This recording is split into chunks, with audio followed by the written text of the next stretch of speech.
right, we're going to start today with Michelle Vogel and then throw it to Doug Fiber. Um, Hi, Breanna. I'm wondering, just you and your fellow elite athletes, when you see something like we've seen with Simone Biles, what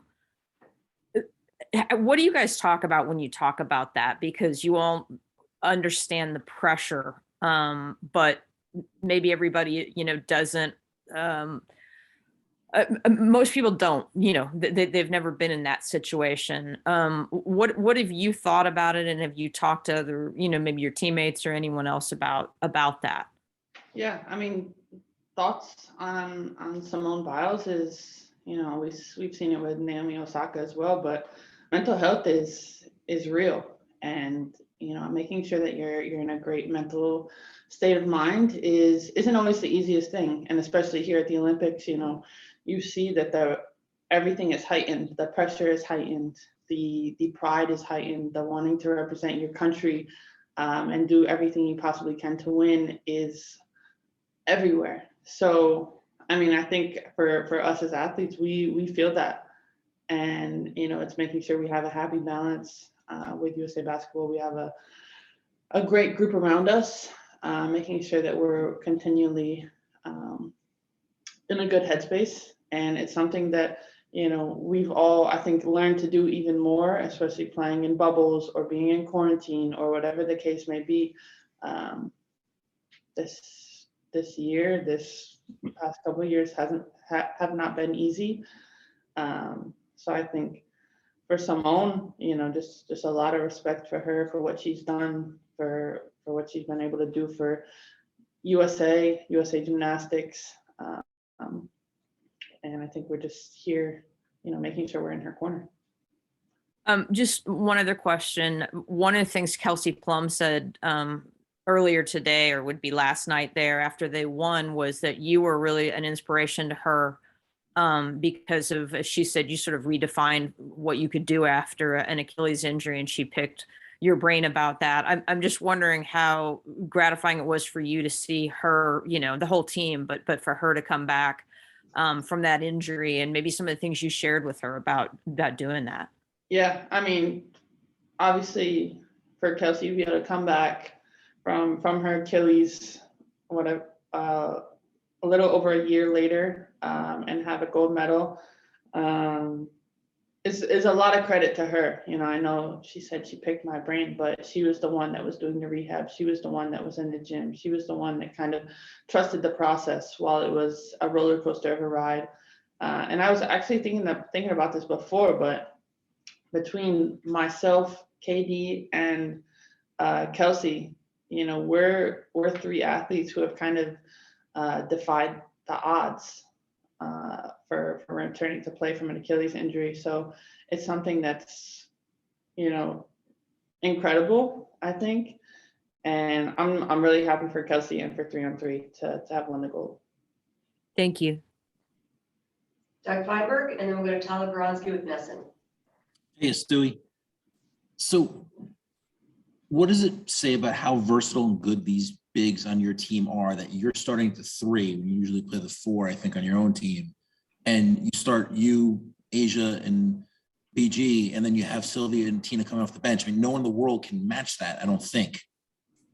I mean, it's something that's obviously to our benefit. I think the versatility is something that sets USA basketball alone from everybody else, and just our our size and our skill, being able to be 6, 3, 4, 5, 6, you keep going, and be able to pass, shoot, dribble is something that's really special. And I think I keep saying this all the time, but it's great to be on the same side of the court as them. I know I asked you last year before, I guess 2 years before you got hurt, but having watched 3-on-3 now a bit, do you have that itch to maybe do that in Paris in a few years? We'll see. I mean, I know it was a big thing that I was interested in before I got injured in 2019, trying to get the points and that type of thing. It's a very physical game, but if the opportunity presents itself where I could somehow play both, then I would love to. But obviously focusing on Steph, Alicia, Jackie, and Kelsey. They held it down, and always got to give a shout out to Lou.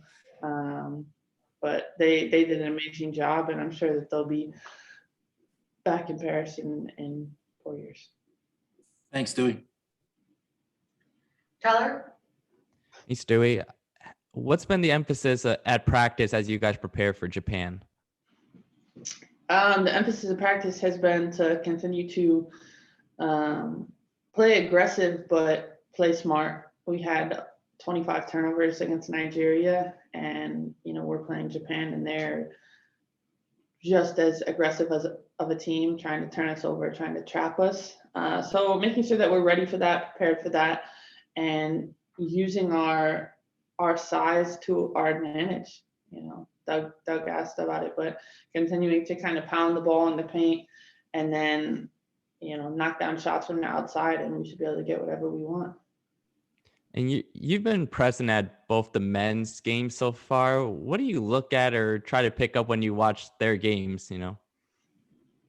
Well, what's interesting when watching the men's game is, I think we're in similar positions, trying to get a feel for one another very quickly, trying to build that chemistry very quickly. But what I always find interesting, whether watching film in Seattle or watching the games here, is the fact that they literally switch everything 1 through 5, and it doesn't matter if a point guard is matched up on one of the biggest players on the other team. They just continue to kind of work it out. And ball movement, that's something that I think we both are good at, finding the next person and knocking down an open shot. Thanks very much. Next, we'll go to David Melandra. Hey, Breanna, can you talk about how long would you say did the transition go going from the rules that the WNBA uses to going to the international rules? I think for those that have been here before, we're aware of the different rules. So I don't think there was a huge transition period with that. I think the only thing that was interesting for us was our first game, the WNBA All-Star game. We still played WNBA rules, and then the next 2 games we went back to the international rules. But majority of us play overseas, so we're aware that there's no defensive 3, and just the way the game is played and called. And can you talk about the coaching style that Dawn Staley has done so far, since in the last Olympics it was done by Gino? Yeah, I think playing for Coach Staley is different in the aspect that she's a player coach.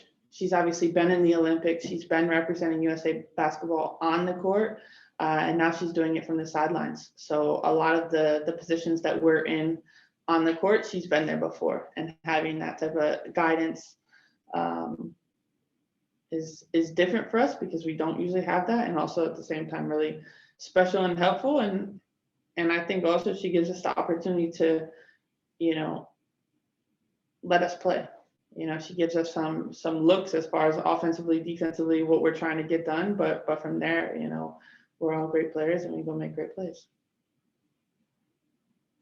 Thank you. It looks like that was the final question for Stewie. So thank you so much. And we'll be back with Brittany Griner in here shortly.